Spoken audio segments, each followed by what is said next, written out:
With every passing day, hundreds and thousands came to him. His home became a mandir with a moving and loving, smiling and playful deity. Yes, it was him and only him who turned everyone's tears into streams of bliss.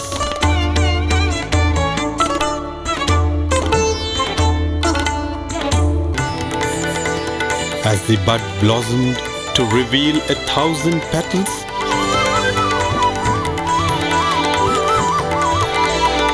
it can only be said that the fragrance of the first few years is unique.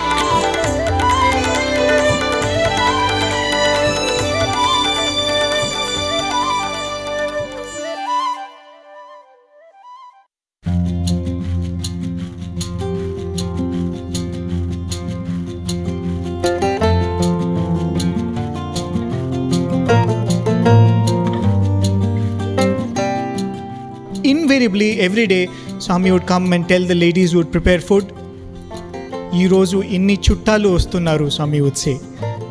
Very beautiful. Chuttalu in Telugu means relatives. Swami would not say bhaktulu ostunnaru. Swami will not say devotees are coming or visitors are coming. Swami would say chuttalu ostunnaru.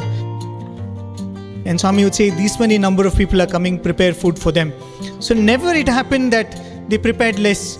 And if at all it happened, Swami was there to say HACIA and would multiply. And even during dinner, when it is bright and sunny, there is one kind of leelas that can happen. When it is dark, different kind of leelas can happen.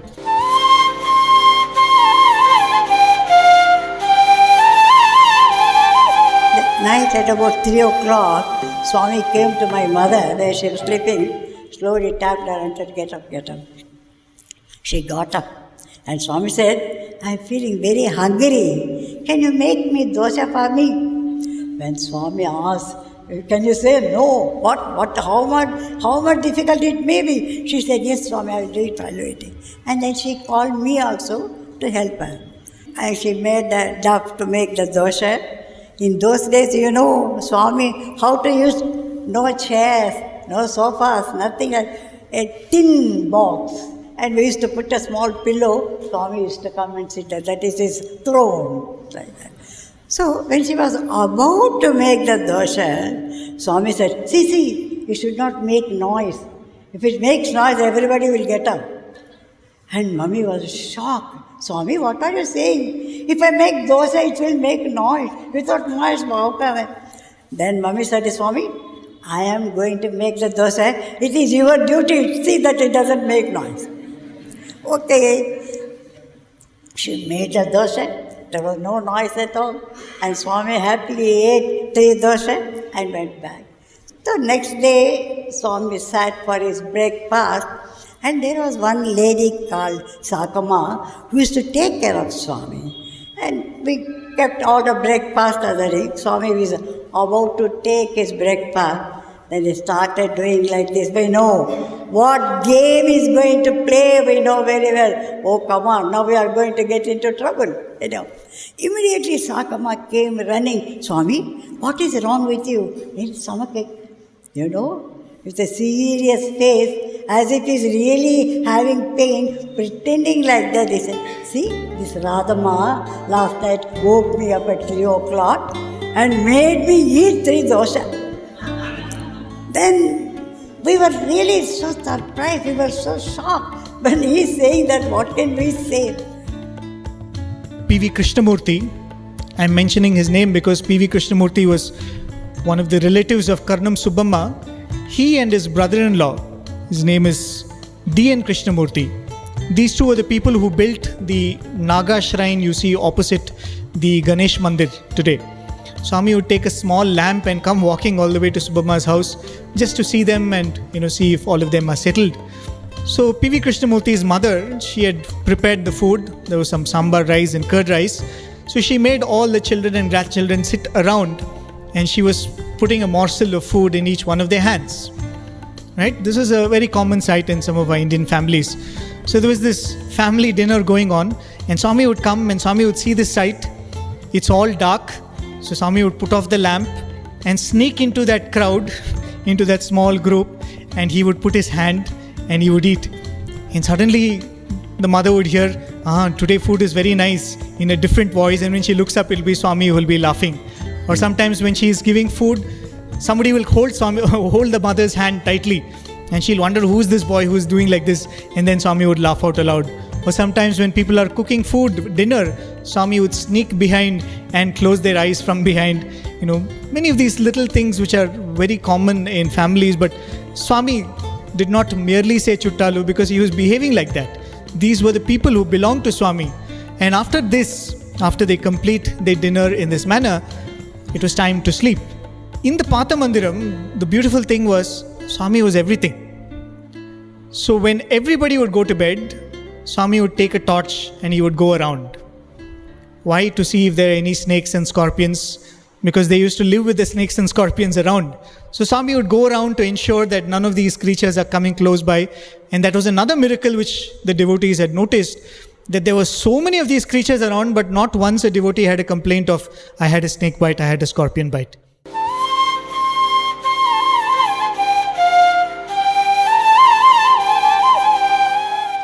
See, today if we look at Patha Mandiram, we say that, Swami is the deity, Swami is divinity, Swami is the avatar. But in those days, what did the innocent villagers think? This is a mandir. Here is a Swamiji. So if there is a mandir, what do? You go and tell the pujari, give aarti and give me prasadam. So the villagers would come to Patha Mandir and wake up Swami or call Swami and say, Swami, give aarti to your altar and give me prasadam. So in that way, Swami was everything in the Patha Mandir. He was the watchman, he would help in the cooking, he would do all of these things. Also for the villagers, he was their personal deity who was there. One day it so happened, some devotees came from Bangalore. They bought a big bunch of bananas. As soon as we saw bananas, my God, as if we have never seen bananas because we have not eaten. We are so taken by it. Oh, come on. Swami told one gentleman, keep that bunch in my room. Okay. We thought Swami will give us the bananas later. So that my two brothers used to, Murthy and Amba, they used to live with Swami, sleep with Swami. So that night they also slept in the room. Swami looked at them, are you hungry? Yes, Swami, we are really hungry. After seeing that bananas, they felt like eating. They said, come on, you eat. Two of them finished a bunch of bananas they eat because they were so hungry. Now what about the peel? Swami said, don't open the door and put the peel outside, then everybody will see it doesn't look nice. Put it under my cot. Tomorrow morning we can clean it. Okay. Morning, he got up at 6 o'clock as usual, 5 o'clock as usual. He called my mother, said, see what your children have done.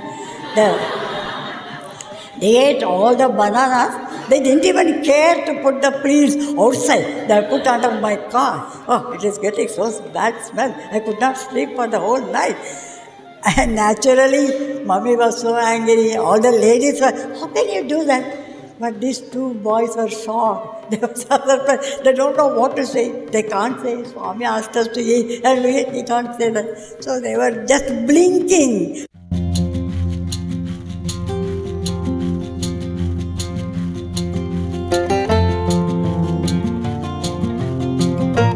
Brother Prem was saying how Swami would go around and look out for the scorpions and snakes. Possibly, if we are having a satsang among the crawling creatures, among the scorpions and snakes, and narrating how Bhagwan in the daytime would ensure that none of the humans come and harm them, and at night he would come and do leelas with them, because they are also devotees. Whoever came to Bhagwan are devotees. Without his will, even an ant cannot come to him. That is why let us not be deluded into thinking that we took a flight, we took a bus, we took a train and landed up in Prashanti. We can't land up in Prashanti like that. If anybody asks us how you went to Prashanti, let us say we went because Swami called.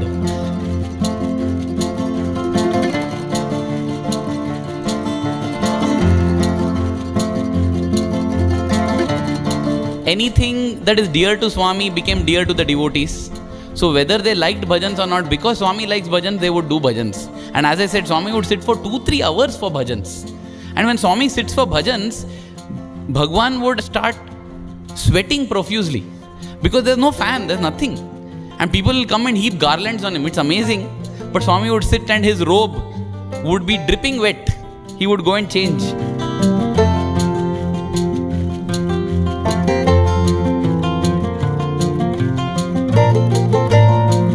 From early time itself, Swami had different dogs with him. Swami himself speaks about his classmates, Ramesh and Paresh, who were reborn as Jack and Jill, Swami says. So Jack and Jill were actually 2 Pomeranians, and they were very loyal to Swami. They would always be around Swami, and they would in fact listen to whatever Swami told them. Seeing them itself, people did not feel that these are dogs. They felt that these are beings in the form of dogs.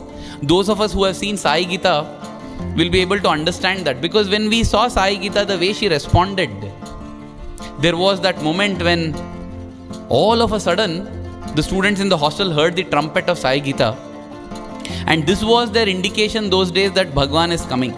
There was no police car with a siren that would go ahead of Swami's vehicle. Nothing else excited Sai Gita the way Swami's arrival would excite her. In fact, many of us have seen how the moment she will see Swami, Sai Gita will start urinating in excitement. On one occasion when the students who were chanting Vedas were behind Sai Gita and Swami arrived and Sai Gita got excited, they all moved back to avoid the waterfall. And Swami came and told, "Why are you running away? Drink a cup of that, possibly you will get a bit of her devotion." So that was the devotion of Sai Gita. She would come running, and on one occasion when she came running out like that, Swami's car was proceeding on the road, she came and blocked the road. This was something Sai Gita would never do. And when she blocked the road, the students were trying and the Mahout was trying to move her so that Swami's car can proceed, but she would just not allow. Finally Swami got down. Swami began to plead, "Gita, take your trunk off from the car. If your trunk is on the car, I can't move. You take the trunk off." But Sai Gita didn't respond. So then Swami took out baskets of fruit which were there in the car. See, the Lord knows the devotee, and therefore even before Swami came, he has packed his car with fruits. But today, the devotee is not accepting the fruits. Sai Gita is not eating the apple. Sai Gita is not eating the fruits. She's just refusing to move.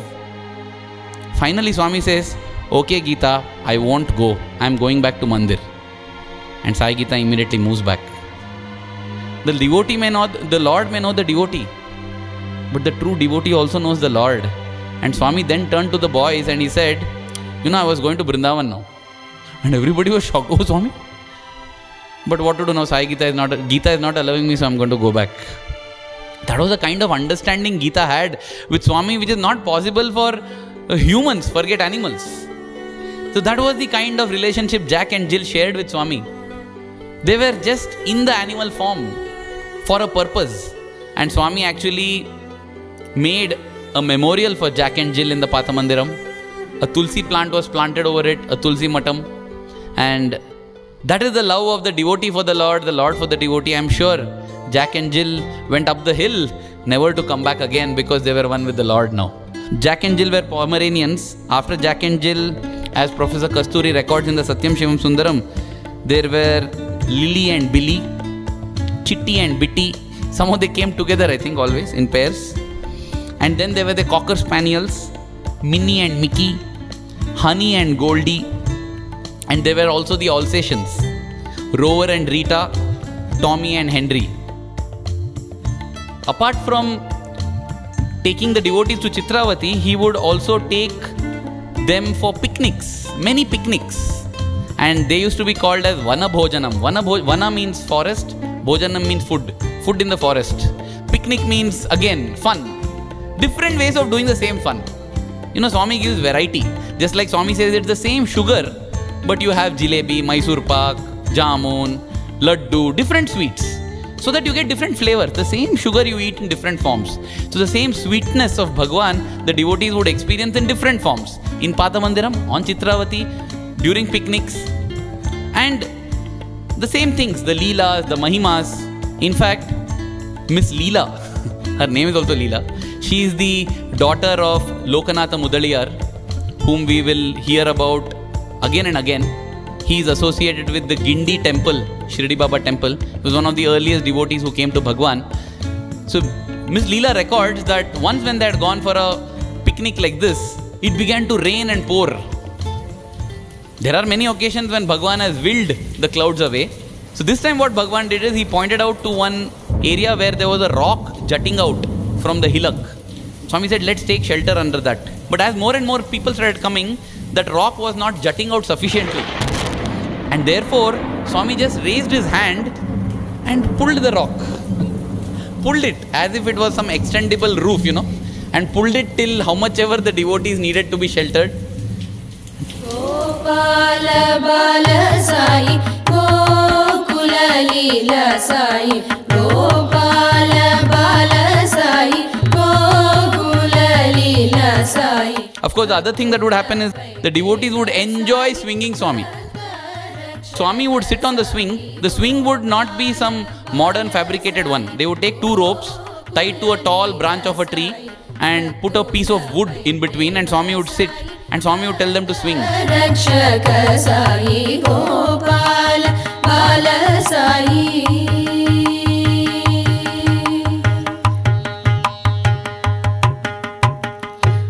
And he will tell, push further, push further. They would get scared because they don't want to push Swami so far. Then Swami would himself stand on it and swing himself. And they record how Swami would go so high that he would get lost in the branches. And they would get scared and Swami will tell, don't worry. In fact, on one occasion, when Swami began to swing, he began to go higher and higher. Finally, the devotees got scared and said, Swami, enough, please get down, enough, Swami. And suddenly, the branch to which the swing was tied snapped. And the whole thing came crashing down. The branch has come crashing down. There is no Bhagwan. And interestingly, the branch of the tree, they say, was thicker than the trunk of the tree itself. So it is not an ordinary branch. And Swami came from behind the tree and said, anything? What happened? You're looking for me? They were all so relieved to see their Swami. See, that is one more thing. When Swami would live with them, one among them, it was very easy for them to forget his reality. Many of us have experienced that, and that's why Swami keeps telling us, just because I move around with you, walk like you, talk like you, eat with you, don't think of me as one among you. I have come so that I can elevate you to one among myself. I have come, the descent of God is for the ascent of man. Later on, Swami revealed to them that a spirit had possessed this tree and it was waiting for liberation. It reminds one of those glorious days in the Dwapara Yuga when Bhagwan Krishna walked through those two sal trees and dropped them and two beings got liberated, I recall an old student narrating this incident once. It happened in Vrindavan much later. One day Swami was giving darshan and Swami walked up to this very concerned looking lady in the devotee section. And Swami also reflected that concern which was there in her. And the student was behind Swami, so he happened to hear the conversation which happened. So Swami goes to that lady and says, what happened? What did the doctors say? And this lady gets up with all seriousness and she says, Swami, the doctor has said that cesarean has to be performed. And Swami gives a very pensive look. And Swami waves his hand, materializes little vibhuti, gives it to that lady. And Swami, don't worry, everything will go on fine. Ask the doctors to do what they have to do. So she goes away. The next day, Swami comes for darshan and from the corner of his eyes, he sees that lady sitting there. The moment Swami notices her, Swami kind of walks quickly towards her. And Swami asks, what happened? And she is having a satisfied smile now. She says, Swami, all is fine. Generally, what is the question that you would expect Swami to ask? Boy or girl? But Swami goes up to that lady and asks, how many? And that lady with a very happy smile, she says, Swami, 4. And it is after that this boy realized that the cesarean was for the pet dog in the house, and the 4 were the 4 puppies that cesarean produced. So when you say Swami is for everybody, Swami's grace is for everybody, it so truly is. And that is how these beings responded to. One of the dogs, which was also mentioned at that time, one of the earliest dogs which Swami got, even before Jack and Jill, was Chitti, if I'm not wrong. One devotee by name Navneetam Naidu from Bangalore gave Swami this dog. And this dog would fast on Thursdays. These are beings other than humans. But Swami could infuse life even to inanimate objects. And there's one more beautiful incident about that. As I said, apart from being the deity of the old mandir, Swami also became the pujari sometimes. Swami would give the aarti. Swami would sit in front of the altar and do the puja. On one such occasion, all the devotees had gathered there. The altar was decked up and there was an idol of Ganesha. And very playfully, Swami must have given a mischievous smile. He picked up a handful of flowers and he threw it at that Ganesha like making an offering of flowers. And the moment Swami did that, the garland around Ganesha rose up like a snake's hood. And it started dancing to the bhajan which was being sung.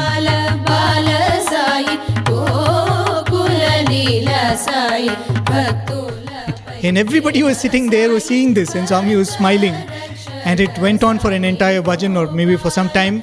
And then Swami again took a handful of flowers, threw at it, and it subsided. So he was for the beings other than human beings, as he said, scorpions and snakes and dogs and cats. He was also for inanimate objects. He would make them come alive and bless them maybe. He was also for beings which had moved on from this world.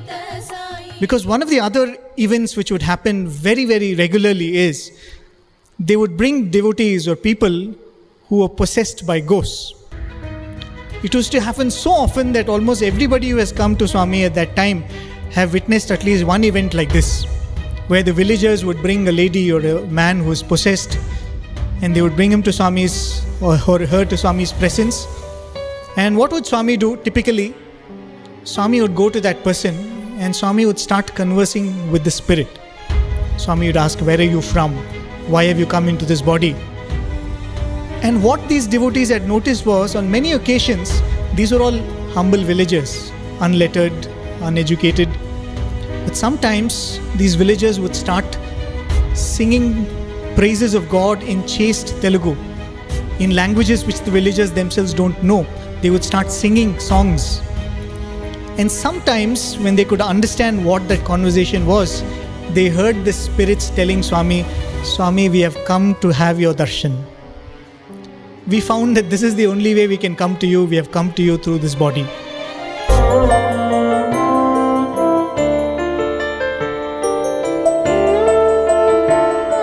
And Swami would bless that person, bless the spirit in that person. And of course, Swami would do some other rituals, like you would pluck a hair and you would make a talisman with it and give it to that person. But they would see all of these things. There would be some spirits who would be devotees of Lord Narsimha or Lord Vittala, who would have come to Swami to have Swami's darshan.